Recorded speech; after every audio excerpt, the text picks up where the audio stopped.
अस्सलामुअलैकुम। मेरा नाम है आगा इमरान हमीद, मैं आपका टीचर आगा मेंटोर के चैनल से हाज़िर हूँ। मैं आपके लिए लाया हूँ कंप्यूटर की टिप्स एंड ट्रिक्स। इसके अलावा इसमें आपको बहुत सारे सॉफ्टवेयर की इन्फॉर्मेशन मिला करेगी जिससे आप बहुत कुछ सीख सकते हैं। तो चले आइए शुरू करते हैं। तो सबसे पहले मैं आपको कंप्यूटर के डेस्कटॉप के बारे में कुछ इन्फॉर्मेशन दूंगा। जैसा कि अभी आप मेरे स्क्रीन पर ये बहुत से छोटे छोटे प्रोग्राम देख रहे हैं, ये हमारे कुछ फोल्डर्स हैं, लेकिन ओवरऑल हम इनको आइकॉन्स कहते होते हैं। ये सारे के सारे जितना हिस्सा मैंने स्क्रीन का सेलेक्ट किया हुआ है, हम इसको आइकॉन्स कहते हैं। और जो इसका बैकग्राउंड आप देख रहे हैं, जहाँ पर ये ग्रे सा कलर आ रहा है, ये वाला, इसको बोलते हैं डेस्कटॉप। और उसके बाद जो नीचे आप बार देख रहे हैं मेरे कंप्यूटर में, ये ब्लैक कलर में है। हो सकता है कि आपकी ये ब्लू कलर में हो या किसी और कलर में हो। इसका कलर हम अपनी मर्ज़ी से चेंज कर सकते हैं। इसका नाम है टास्क बार। और अगर आप इसके लेफ़्ट साइड पर देखें, ये विंडो का एक निशान बना हुआ है, लोगो बना हुआ है, इसका नाम है स्टार्ट मेन्यू। तो ये मेरे कंप्यूटर में विंडो 10 इंस्टॉल है। और अगर आप इसके साथ देखें, बहुत सारे छोटे छोटे प्रोग्राम पड़े हुए हैं जिनका नाम है क्विक लॉन्च। ये प्रोग्राम हम अपनी मर्ज़ी से यहाँ पर ऐड कर सकते हैं। ये कैसे ऐड करते हैं ये मैं इंशाल्लाह आगे चलकर आपको सिखाऊंगा। इसके राइट साइड पर देखें, अगर आप यहाँ पर बहुत सारे कुछ आइकॉन नज़र आ रहे हैं, इनको बोलते हैं सिस्टम ट्रे। ये हमारी सारी की सारी सिस्टम ट्रे है। और अगर आप इसके साथ देखें, ये मेरा क्लॉक है जहाँ पर टाइम और डेट लिखी हुई है। और इसके साथ देखें अगर आप, इसको बोलते हैं नोटिफिकेशन एरिया। जो भी हमारे कंप्यूटर में कोई नोटिफिकेशन आता है, कोई नई मेल आती है, कोई मैसेज आता है, जो कंप्यूटर हमारा कोई वायरस को स्कैन करता है, तो उसका सारे नोटिफिकेशन यहाँ पर आपको नज़र आएंगे। तो दोस्तों, ये है हमारे कंप्यूटर की डेस्कटॉप के इंटरफेस का इंट्रोडक्शन। उम्मीद है कि आपको इसकी समझ आ गई होगी। तो अब शुरू करते हैं प्रैक्टिकली वर्क। मैं ये चाहता हूँ कि मेरे कंप्यूटर में डेस्कटॉप के ऊपर जितने भी आइकॉन पड़े हुए हैं, ये फोल्डर पड़े हुए हैं, इनका साइज चेंज हो। तो उसके लिए आप डेस्कटॉप पर किसी भी जगह पर राइट क्लिक करेंगे और ये हमारे पास एक मेन्यू आ चुकी है जिसको बोलते हैं पॉपअप। अब सबसे ऊपर अगर आप देखते हैं व्यू लिखा हुआ है, यहाँ से हम क्लिक करने वाले हैं लार्ज आइकॉन। देखें, जैसे मैंने लार्ज आइकॉन पे क्लिक किया और मेरे सारे आइकॉन्स साइज़ में बड़े हो चुके हैं। तो इसी में हमें दूसरा ऑप्शन मिलता है, राइट क्लिक किया, व्यू, मीडियम आइकॉन, तो ये साइज़ पहले से कम हो जाएगा। और तीसरा ऑप्शन मिलता है हमें स्माइल आइकॉन। तो ये आप इनको अपने तरीके से एडजस्ट कर सकते हैं। इन तीनों में से जो आपको तरीका बेस्ट लगे आप वो यूज़ कर सकते हैं। ठीक है। उसके बाद नेक्स्ट लेक्चर आ जाता है, अगर यही काम आपने कीबोर्ड से करना है तो सबसे पहले आपने अपने कीबोर्ड से कंट्रोल का बटन दबा के रखना है। कंट्रोल का बटन दबा के रखना है, इसको छोड़ना नहीं है। उसके बाद अगर मैं अपने माउस का स्क्रॉल बटन, जो माउस के दो बटनों के दरमियान में बटन होता है, जिनको हम व्हील भी कहते हैं या स्क्रॉल भी कहते हैं, इसको आगे की तरफ घुमाएंगे।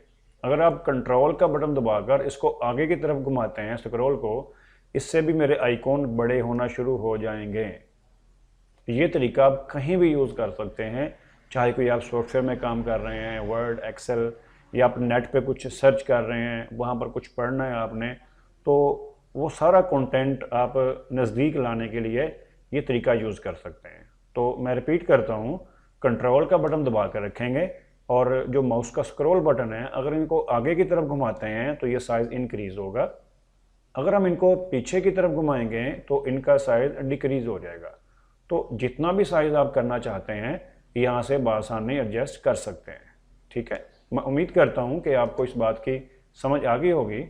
तो नेक्स्ट बढ़ते हैं। मैंने राइट क्लिक किया, व्यू पे आ गया, ऑटो रेंज।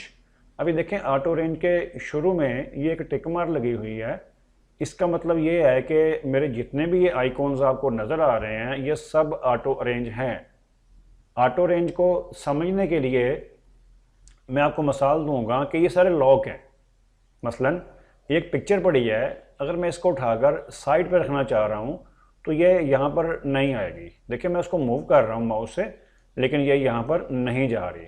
इसको हम कहते हैं कि ऑटो रेंज है। मतलब इन फोल्डर्स को या आइकॉन्स को लॉक लगा हुआ है।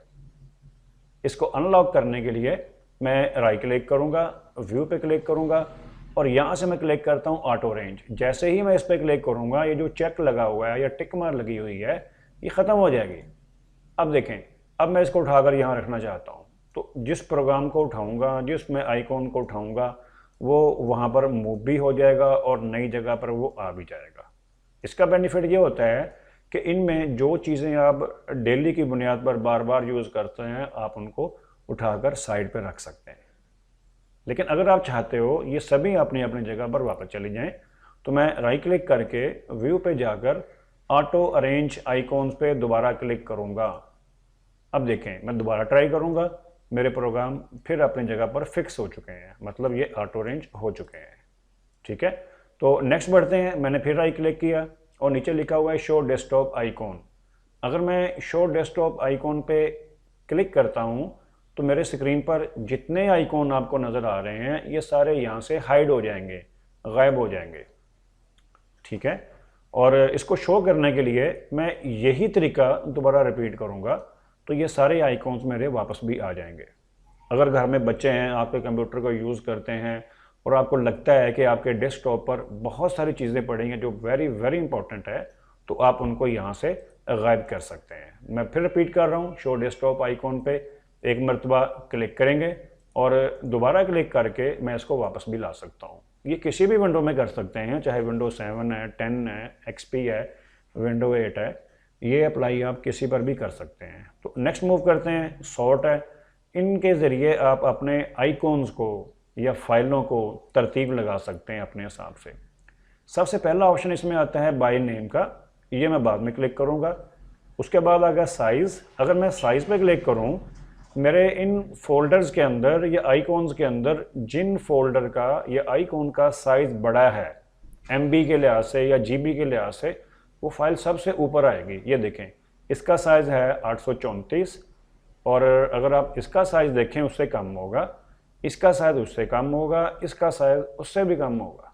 ठीक है, अच्छा नेक्स्ट बढ़ते हैं। राइट क्लिक किया, सॉर्ट बाय पे क्लिक किया, नेक्स्ट ऑप्शन आ गया आइटम टाइप। अगर मैं इस पर क्लिक करूँगा, जो फोल्डर या प्रोग्राम एक जैसे हैं वो अलग अलग तरतीब में आ जाएंगे। देखें, सबसे पहले तरतीब मेरी आ रही है, मेरे जो सिस्टम आइकॉन्स हैं कंप्यूटर के, जो बाय डिफ़ॉल्ट आइकॉन्स होते हैं, उनकी तरतीब आ रही है। उसके बाद मेरे जो फोल्डर बने हुए हैं, देखिए यहाँ पर सारे फोल्डर शुरू हो रहे हैं और जहाँ तक मेरे ये फोल्डर जा रहे हैं वो उसमें उठाकर एक साइड पर रख दिए हैं। और उसके बाद मेरी कुछ पिक्चरें आ रही हैं, JPG, ये देखें JPG है, ये भी JPG है, ये भी ये तरतीब आ रही है। उसके बाद वीडियोस की तरतीब आ रही है। तो इस तरह बाकी जो फोल्डर हैं उनकी भी तरतीब आ चुकी है। तो उसके बाद नेक्स्ट बढ़ते हैं डेट मॉडिफाइड। इसको क्लिक करने से ये बेनिफिट है, जो फाइल मैंने सबसे आखिर में सेव की है या जिस फाइल में मैंने सबसे आखिर में चेंजिंग की है वो सबसे ऊपर रखेगा।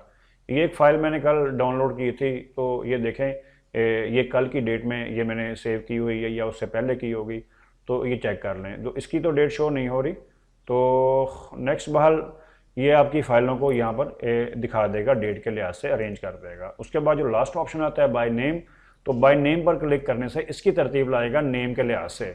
मतलब जिस तरह आपके कंप्यूटर की तरतीब होनी चाहिए, या A to Z कर लें, अल्फ़ाबेटिकली कह लें आप, ये इस तरह तरतीब लगाता है। ठीक है, रिफ्रेश तो आपको पता ही है, F5 इसकी शॉर्टकट की है। और उसके बाद आ गया नेक्स्ट आ गया फोल्डर बनाने का तरीका। तो आप राइट क्लिक करें, न्यू पे जाएंगे और यहाँ से फोल्डर पे क्लिक कर देंगे, तो ये फोल्डर मेरा बन चुका है।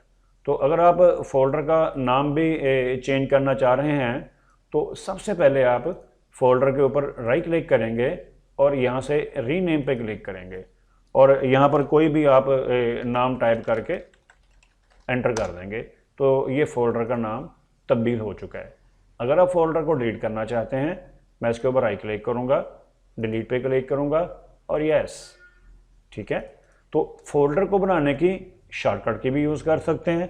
आपने कीबोर्ड से Ctrl+Shift+N प्रेस करना है तो आपका फोल्डर क्रिएट हो जाएगा। ये देखें, अगर फोल्डर का आपने नाम चेंज करना है तो फोल्डर का नाम चेंज करने की भी शॉर्टकट की है। सबसे पहले जिस फोल्डर का नाम चेंज करना है आप उसके ऊपर क्लिक करेंगे, फिर अपने कीबोर्ड से F2 का बटन दबाएंगे और यहाँ पर अपने फोल्डर का नाम टाइप करके एंटर कर देंगे। ठीक है, तो इस तरह आप अपने फोल्डर का नाम भी चेंज कर सकते हैं। डिलीट करने के लिए राइट क्लिक करेंगे, डिलीट पे क्लिक करेंगे और यस पे क्लिक करेंगे। तो ये था दोस्तों आपका पहला लेक्चर। तो इंशाल्लाह ताला मेरी वीडियोस आप आती रहेंगी। आप मेरे चैनल को सब्सक्राइब करें, लाइक करें, और आपकी मोहब्बत का बहुत बहुत शुक्रिया, और खुदा हाफिज़।